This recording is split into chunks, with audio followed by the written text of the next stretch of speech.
Assalamualaikum warahmatullahi wabarakatuh. Perkenalkan, saya Muhammad Malik Mulki Al-Azli. Di sini saya akan menjelaskan mengenai uji asumsi MANOVA atau Multivariate Analysis of Variance. Yang pertama ya, ini ada pengertian dan tujuan dari MANOVA itu sendiri. Artinya MANOVA atau Multivariate Analysis of Variance adalah uji statistik yang digunakan untuk mengukur pengaruh variabel independen berskala kategorik terhadap beberapa variabel dependen secara bersamaan yang berskala kontinu. Yang selanjutnya ya, ini ada tujuan dari MANOVA itu sendiri. Ini tujuan utamanya adalah untuk menentukan apakah terdapat perbedaan yang signifikan antar kelompok terhadap sekumpulan variabel dependen. Nah, prosedur uji MANOVA sendiri terdiri dari 3 tahapan. Ini yang pertama ada uji prasyarat, uji MANOVA, dan uji lanjut atau post hoc. Nah, di sini ada contoh uji MANOVA yang nantinya akan saya gunakan untuk simulasi di software SPSS. Bisa dilihat terkait contoh kecil data dan studi kasusnya. Selanjutnya ya, ini asumsi atau prasyarat itu terdiri dari 4 ya. Ini yang pertama ada independen, yang mana nanti kita akan melakukan kontrol atau kendali sehingga kita dapat mengetahui kelompok auditorial dan visual apakah saling independen. Yang kedua ini pengambilan sampel dia dipilih secara acak atau random. Yang ketiga ada normalitas multivariat, dan yang terakhir ada homogenitas matriks varian kovarian. Nah, di sini prosedur uji normalitas multivariat sendiri terdiri dari 7 tahapan, yakni yang pertama entry data, selanjutnya menentukan jarak Mahalanobis, selanjutnya mengurutkan jarak Mahalanobis, selanjutnya menambahkan variabel baru. Di sini nanti saya akan menggunakan simbol J, kalian bisa bebas menggunakan simbol apa aja, dan masukkan ranking. Selanjutnya yakni transform J ke probability value, selanjutnya yakni menentukan nilai J square, dan yang terakhir membuat scatter plot. Nah, langsung saja kita akan masuk ke simulasi menggunakan software SPSS. Nah, di sini ada data pada studi kasus tadi yang sudah saya input. Nah, di sini kita akan melakukan uji asumsi MANOVA. Nah, yang pertama kita akan menentukan jarak Mahalanobis. Kita bisa klik analyze, selanjutnya pilih regression linear,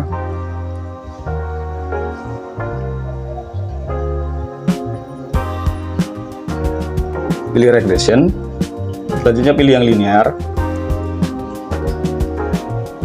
Nah, di sini terdapat gaya belajar, kreativitas, dan prestasi. Gaya belajar kita masukkan ke variabel dependent. Selanjutnya kreatif dan prestasi kita masukkan ke variabel independen. Di sini variabel bebas itu sebagai dependent dan variabel terikat itu sebagai independen. Nah, setelah kita masukkan, kita bisa klik save. Selanjutnya centang pada bagian Mahalanobis. Nah, selanjutnya kita klik continue dan oke. Nah, ini outputnya bisa kita minimize saja, karena yang akan kita cari itu adalah jarak Mahalanobisnya. Nah, di sini dapat kita lihat terdapat tambahan 1 kolom, yakni Mah1 yang berarti jarak dari Mahalanobis.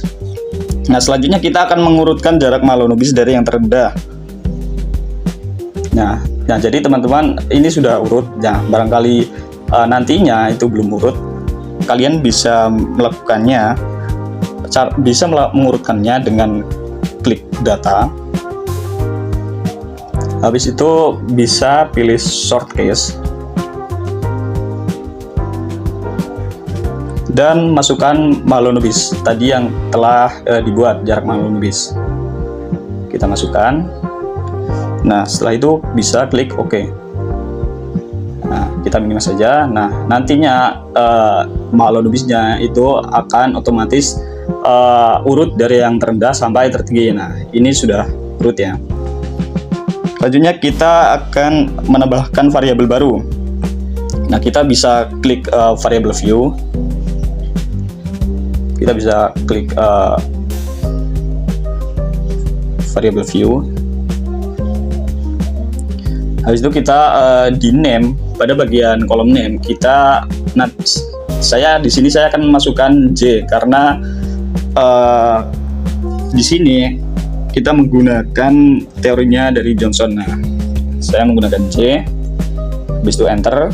Nah, di sini desimalnya akan saya buat menjadi 0. Nah, kembali lagi ke data view. Nah, selanjutnya kita akan masukkan peringkat dari yang kolom jarak maklum lebih tadi yang telah kita buat. Kita akan masukkan peringkat satu persatu dari yang terendah ke yang terbesar gitu.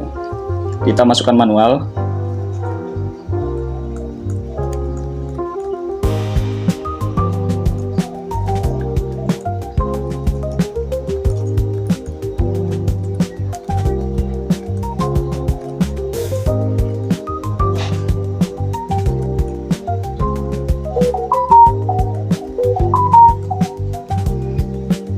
Nah, karena di sini ada 25 sampel, maka di sini ada 25 peringkat. Selanjutnya kita akan transformasikan data peringkat ke bentuk probability. Kita bisa klik transform. Setelah itu, kita pilih compute variable. Nah, nanti akan muncul seperti ini. Nah, karena di sini kita akan mentransformasikan data peringkat ke probability. Nah, target variable bisa kita tulis prob underscore value, probability value gitu. Nah, selanjutnya di sini ada kolom numeric expression. Nah, di kolom numeric expression kita akan memasukkan rumus dari teori yang tadi sudah dijelaskan, yakni dari teorinya Johnson, yakni yang mana rumusnya itu pertama kita klik kurung. Nah, masukkan variabel J.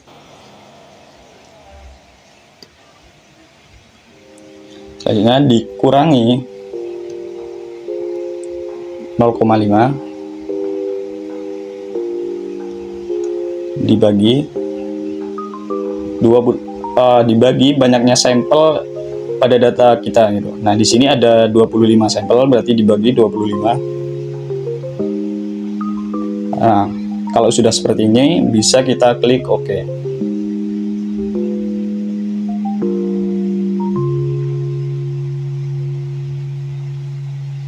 Oh, sebentar. Di sini dibagi ya. Dibagi 25, jadi J dikurangi 0,5 dibagi 25. Setelah itu bisa kita klik OK. Nah, outputnya akan jadi seperti ini. Bisa kita minimize terlebih dahulu. Nah, selanjutnya kita akan mentransformasikan dari nilai prob value untuk mencari nilai chi-square. Nah, di sini sudah terdapat kolom baru, yakni prob value atau probability value dari langkah tadi yang telah kita lakukan. Selanjutnya kita akan mentransformasikannya dari probability value untuk mencari nilai chi-square-nya. Bisa selanjutnya kita klik transform, pilih compute variable. Nah, di sini pada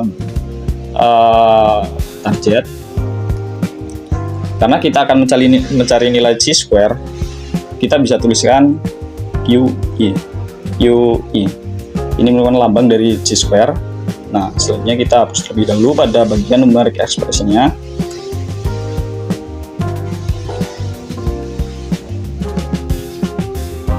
Nah, selanjutnya kita pada bagian function group kita pilih all. Selanjutnya kita pada function and special variables kita scroll ke bawah, kita cari IDF CHISK ya.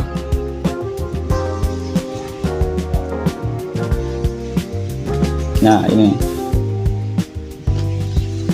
Nah, apa itu IDF CHISK? IDF sendiri itu merupakan inverse function dari chi-square, artinya itu inverse function dari chi-square gitu. Nah, kita masukkan. Nah, di sini ada dua tanda tanya ya teman-teman. Tanda tanya pertama itu merupakan probability, terus tanda tanya kedua itu merupakan DF.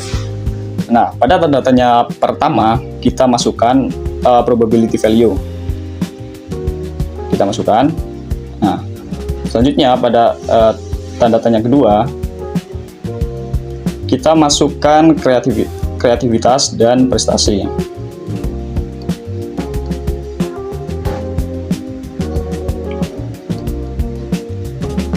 Nah, kalau sudah seperti ini, kita klik OK.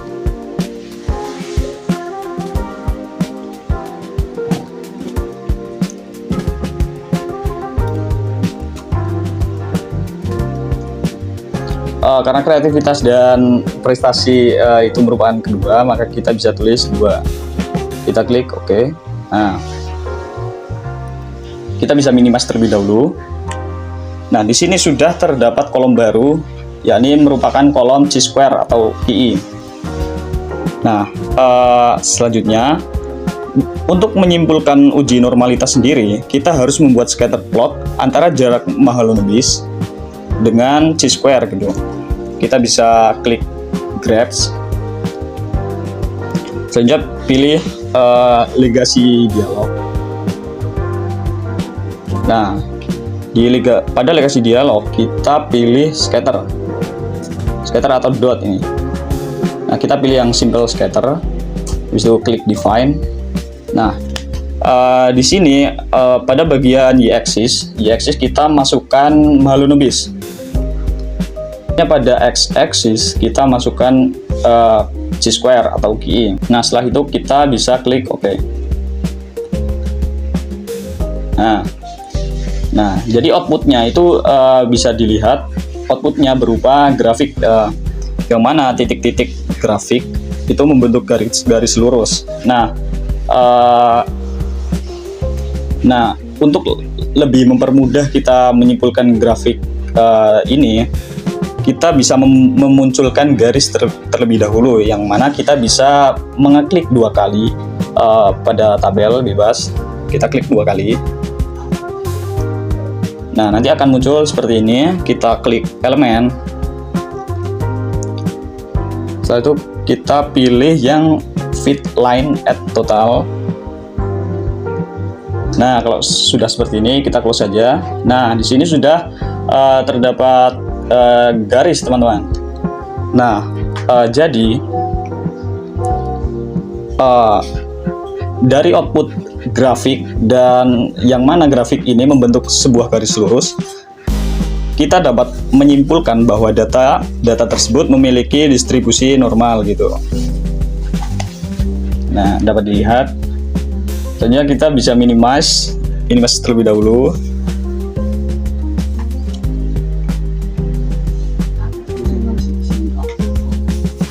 Nah, selanjutnya kita akan melakukan uji homogenitas matriks varian kovariat. Yang mana uji homogenitas ini sebagai prasyarat uji MANOVA. Kita bisa klik analyze. Pilih general linear model. Kita pilih yang multivariate. Nah, kita masukkan kreatif dan juga prestasi ke variabel dependent, kreatif ke dependent variable, prestasi ke dependent variable. Selanjutnya pada fix factor kita masukkan gaya belajar. Nah, selanjutnya kita bisa klik option. Nah, kita centang pada bagian homogeneity test, kita centang. Setelah itu kita bisa klik continue. Nah, setelah itu kita bisa klik OK. Nah, di sini terdapat keluaran. Nah, keluarnya kita lihat pada box test of equality of covariance matrix. Di sini pada baris terakhir itu terdapat nilai signifikansi atau SIG. Nah, luaran uji MANOVA sendiri itu merupakan kolom yang ini, yang box text of equality of covariance matrix. Nah, kita bisa lihat nilai signifikansinya yakni sebesar 0,347. Nah, ini nilai signifikansinya bisa bisa kita bandingkan dengan nilai alfa, yakni secara umum nilai alfa itu sebesar 0,05 atau ada yang lebih kecil juga, yakni 0,001. Nah, bisa kita bandingkan di sini 0,347 itu lebih besar dari 0,05, yang mana itu mengartikan tandanya terjadi homogenitas matriks varian kovarian. Nah, matriks varian kovariannya bersifat homogen. Nah, kurang lebih seperti itu simulasi SPSS mengenai uji asumsi MANOVA. Sekian dari saya dan terima kasih.